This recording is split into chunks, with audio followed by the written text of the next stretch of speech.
Time to fight fear with faith. Jody Paar is a survivor who is no longer staying silent. She and her guest will fuel you up so you too can fight fear, uplifting and inspirational stories that will rock you to your core. We don't tiptoe around the truth, we steamroll it in a bold way. This is your life, and now is the time to start living it. Get ready for the Faith Over Fear podcast with Jody Paar. Now, welcome Jody Paar to inspire you. Hey everybody, welcome back to Faith Over Fear. I am so excited for everybody tuning in for episode number 9. I'm so excited for my guest today. Her name is Cristine, and I'm telling you she has an amazing story and you're going to love it so much. So Cristine, thank you so much for being here. Welcome, and tell us a little bit about yourself.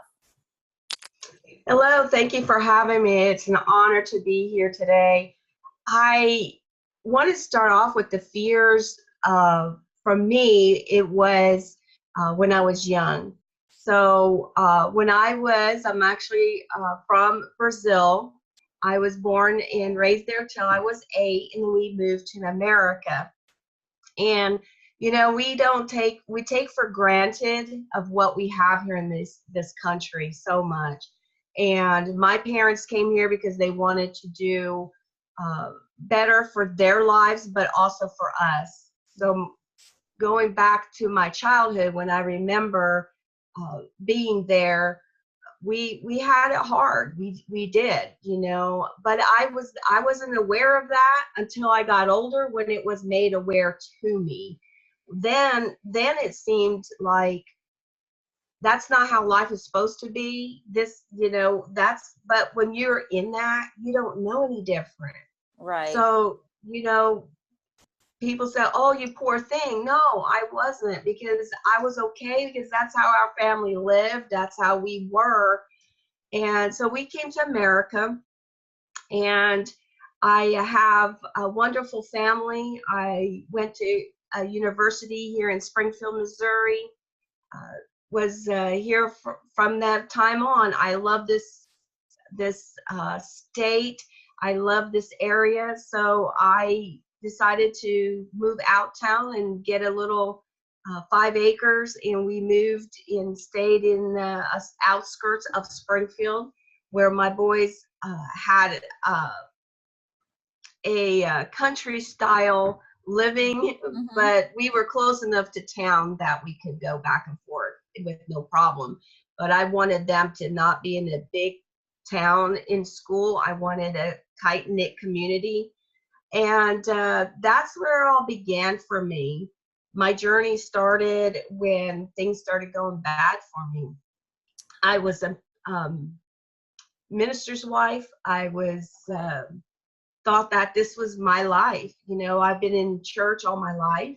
Right. And was married to a minister.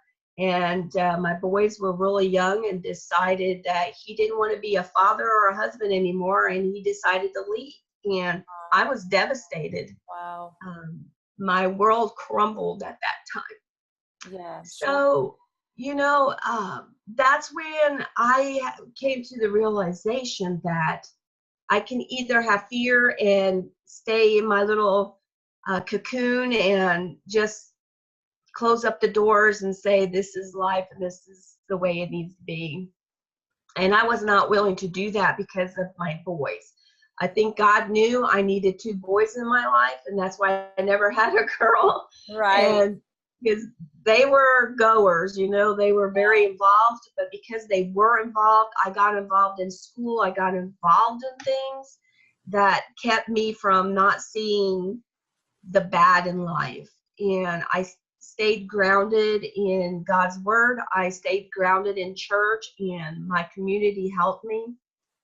And that's not, to say that things didn't keep going wrong, which they did. But I pursued that this is how life is, and this is just how it's going to be. And I just took day by day. I worked, I came home, did my family.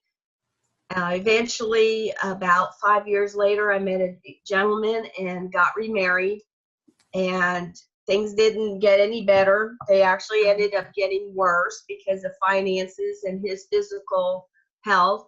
And I thought this is the only way, that this is what life is. I didn't know what I didn't know, and I didn't understand that either when people says, well, you don't know what you don't know. Right. And being in your little cocoon, being in your own little world, not knowing that there is so much out there and that you have the greatness within you that you can do more. And I was like this for many, many years. I went to work, came home after I had 2 jobs. My husband had 2 jobs just to make ends meet. My husband also had 3 children. So when summers came, we had 5 in the house, 5 kids, and a small little home out in the country. But I just lived day by day.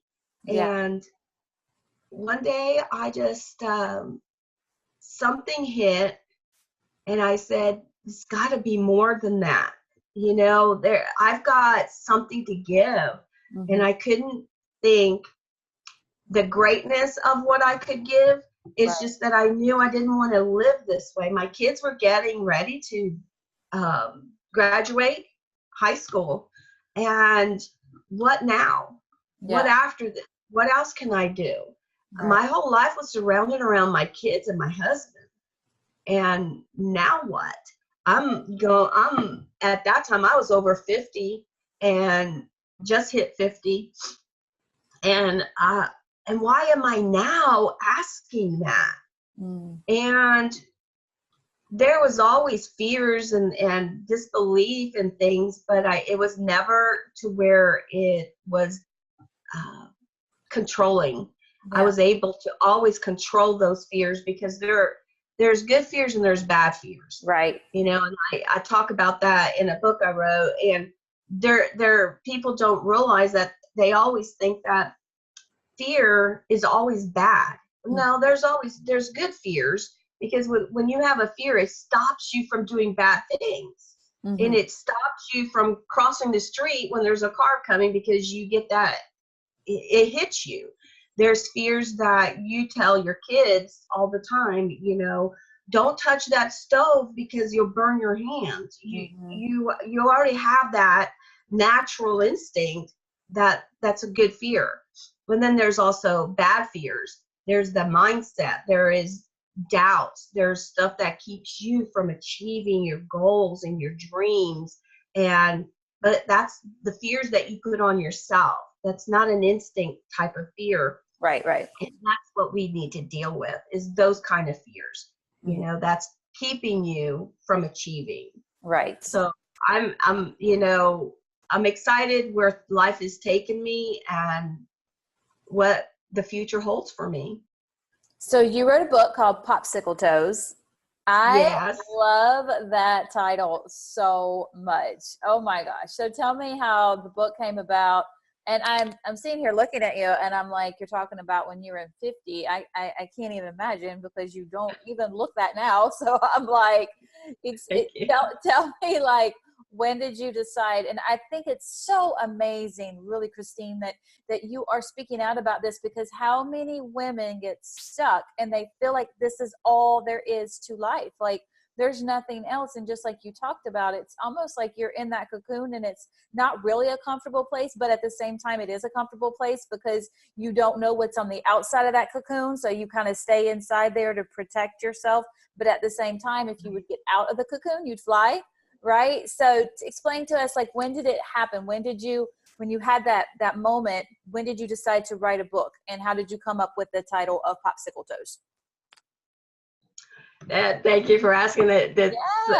It's a really interesting scenario how everything happened. I got into multi-level marketing in a business that does travel, because I love traveling. Yes. I've traveled a lot, and I did a lot of missions trips, and I love to give back.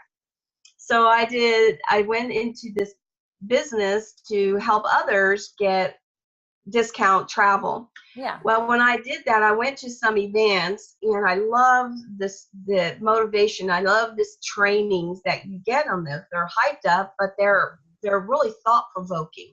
Right. And so I said, I'd love to do that.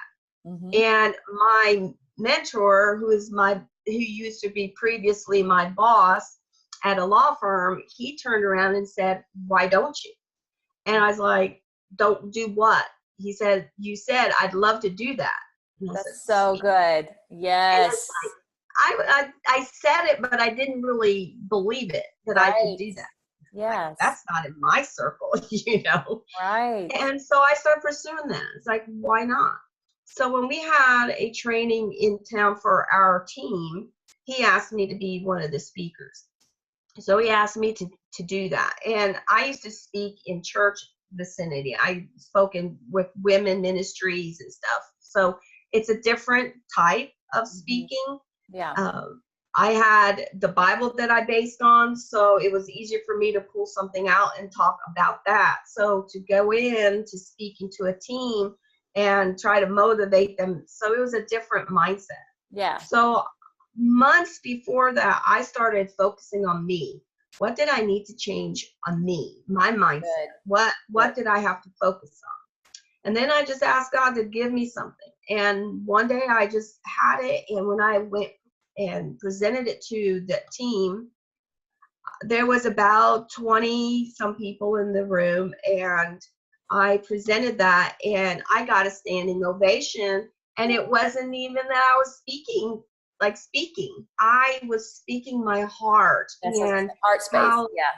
they don't need to be fearful. And yes, there's hardships, but they don't have to fear that. And then I realized that I can do it, and he said, you're the only speaker today that got a standing ovation.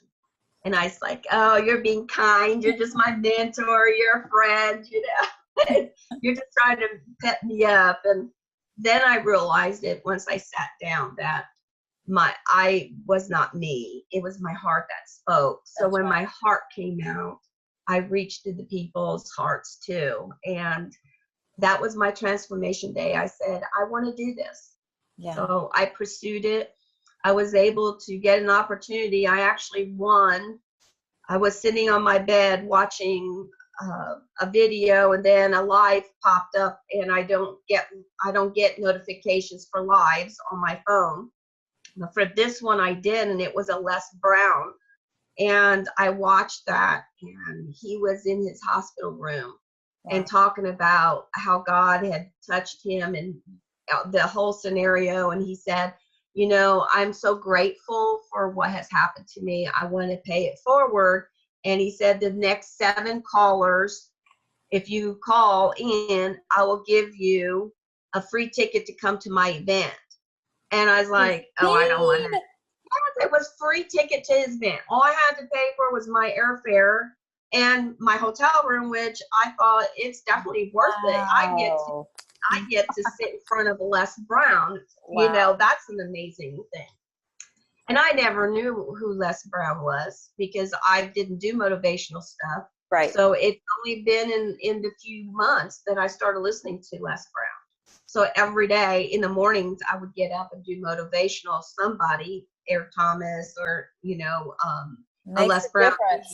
Yeah. So it was like I was putting that out in the future in my universe, that I wanted to meet this man. And I was like, 7 people out of 2,000 plus people on the call. No way, that was not in my line of grabbing that could be for me. And my husband called me at that same moment. I was watching, and he said, what are you doing? And I said, watching Les Brown live. And I said, he was giving this opportunity. And he goes, did you call? And I said, no, I'm on the phone with you. That's and he goes, well, hang up. And he goes, call. And I said, there's 2,000 plus people on this live. He goes, if it's meant to be, it's meant to be. That's right. So he said, get off the phone with me now and call. So I did. I called, wrong number. And it's like, well, it's not meant to be. Wow. So then I said, well, I'm going to just double check. So I went and called listened to his live again, and he said it again, call this number. So but it wasn't, it was saying it was the wrong number. Okay. So I went on the website. The number on the website was the wrong number. So I went to another website. It wasn't the right number. And I said, this must not be for me, because why am I having such a hard time getting a hold of them? And I said, no, if it's meant to be, then it has to prove how bad do I want it? There you go. And if I want it bad enough that I'm going to say, forget it, or am I going to go full force and going to figure out how to get a hold of somebody? So I went through their Les Brown University to Speakers University, and I called that number, and they knew that they were having some issues with the phones, and that was the same number, but they had not updated their website. And he said they knew that there was a problem with the phone, and so he put in my information. He said, let's just try it. Let's put you in and see what happens, because it's all automated. And I said, okay. Well, then there was a problem. He said it's not going through, and but they are working on it because there's so many calls. They're working through it.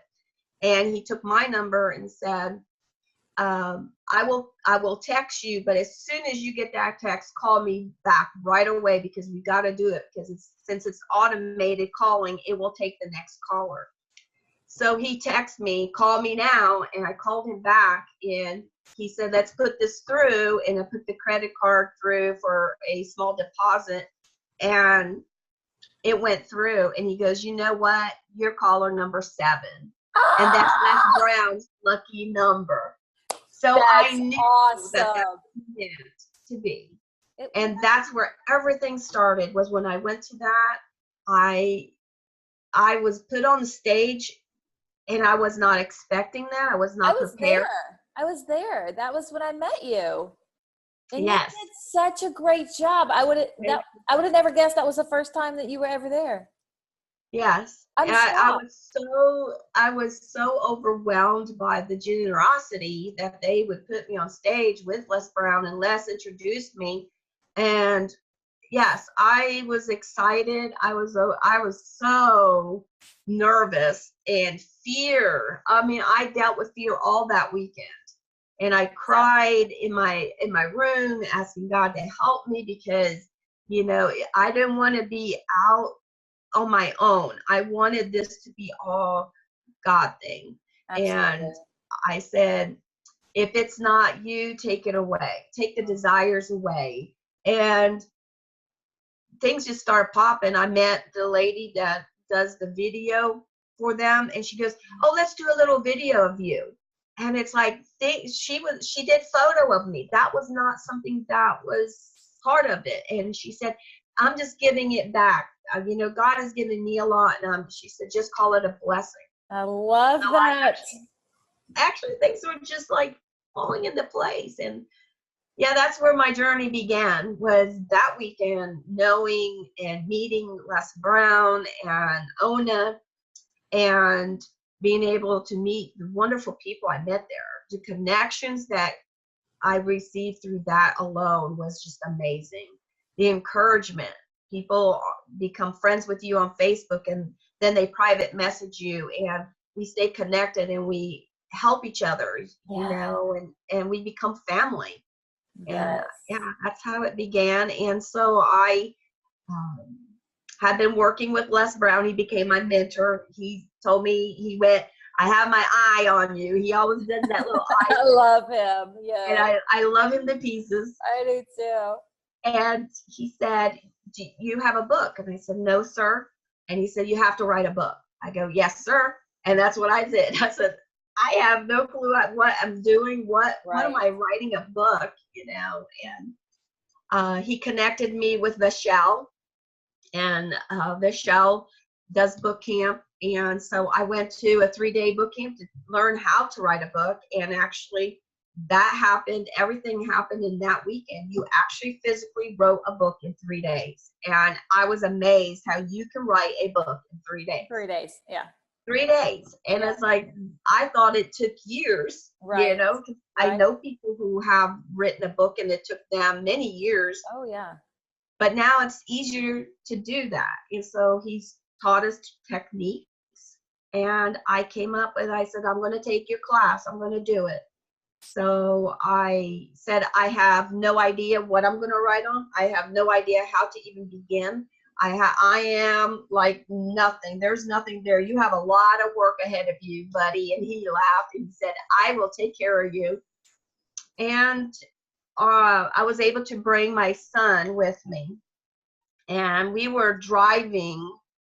And this is a miracle of God too, because I had no clue what I even would name or what I would even write on.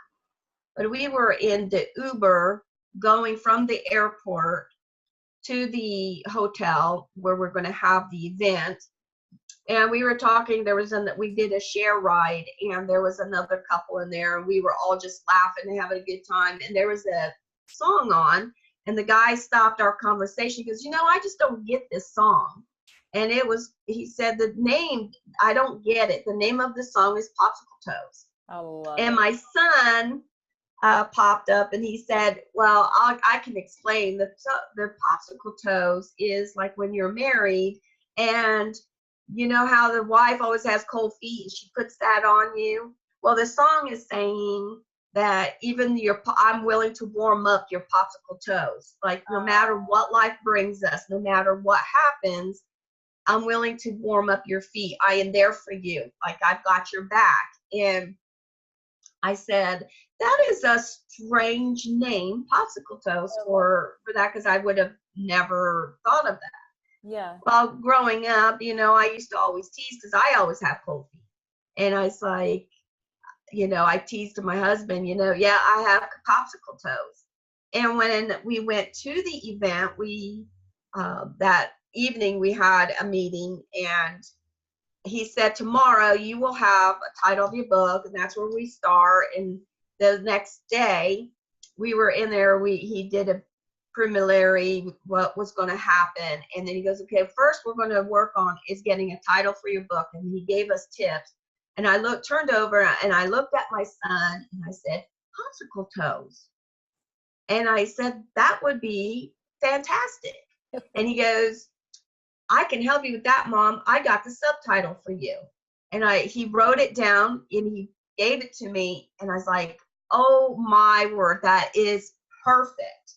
And it said, how to stop fear from giving you cold feet. Love it. And I was like, that's it. That was perfect. I had to be in that Uber at this right timing, and my son had to be there for me to interlock everything. Yeah. Because that's what I had done in life. I let fear give me such cold feet that I didn't pursue my dreams until I was over 50. And we don't have to do that. We don't have to wait that long, and that was good for my son because my son is 28 at that time. And I said, I'm over 50 and you're 28. You do not have to wait this long to pursue your dreams. And so I wrote the book, and it was how I overcame certain obstacles, certain fears, and how I did it. So I gave some advice on how I did it. It doesn't work for everybody because everybody doesn't have the same types of fears.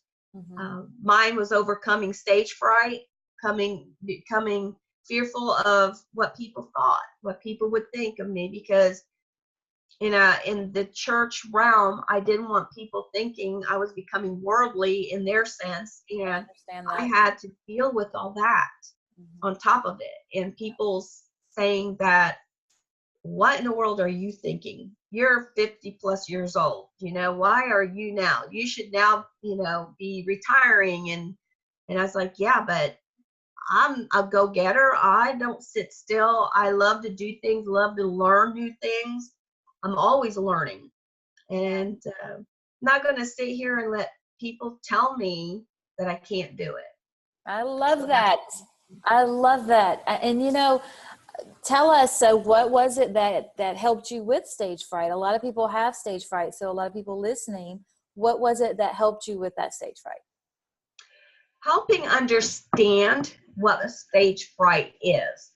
Stage fright to me was so debilitating that I got so sick that I felt like I had to throw up. I literally felt like I'm going to be all over that stage and I'm going to throw up in front of the audience. But that was my own mindset that was doing that to me. Right. And I had to control that. I had to learn that I had the control. I had to make a choice. And having butterflies in your stomach is totally different. And I had to learn the association of it, because when I got butterflies and I was nervous, I thought that that was a bad thing. Having butterflies is a good thing when you have that. You just have to, as my mentor says, you got to get them flying in the same formation instead of all over the place. Right. So I had to learn how to put all my little butterflies in the formation in my stomach, and learning that I just had to change my thinking. I had to change the way I thought of that. It's not about me. That's it. It's about helping those in the audience. It's That's helping it. the other people. And what I had was going to help one person in that audience. It was worth me getting on the stage. See, that gives me the goosebumps. That gives me goosebumps, because that is it right there. And that's what I want our listeners and the people watching this to know. That's what I was trying to get you to say, because a lot of times you have stage fright because you're making it about you. But when you make it about every single person in that audience, when your message and your story is something that you know God's put on your heart to give to people, it changes the whole dynamic of the whole entire thing. So thank you for saying that, because that's exactly what I was getting at, so to say. It's what Les Brown taught me to do every time I speak. And it's less of me, more of you, Lord. And if I can say it's not about me, Lord, it's about what I have to say about you and what you give me. So it's less about me and more of you. And he said, and that will take care and put those butterflies in formation. That has helped me a lot, is knowing that I have to be focused on just do what you do when you get on stage and not worry about all the fluff. Don't worry about all the other stuff and what people say, because it's not about them, and it's not about the credibility of I've got to be a certain person. I've got to do this. I have to do this. And, you dress professional, you look good, but it's all about the words to reach the heart. It's the heart to heart, So yeah, it's an amazing journey. It's an amazing journey. Oh, I love your story so much. So tell everybody listening, because we're going to have to wrap it up. Tell everybody listening where they can find you on social media, where they can buy your book. Tell us a little bit about all that good stuff. Okay, they can buy my book. I like my book, Possible Shows. Yeah, and it was forwarded by Les Brown. That is so awesome. Yeah, I'm excited, and we're going to be doing a live. We haven't scheduled it, but that's coming. Nice. And let's see, it's on Amazon right now, and my website's getting worked on, so it's not available quite yet, but they can go buy it on Amazon. They can email me at hello@CristineCase.com, and it's Cristine, Cristine. There's no H in my name.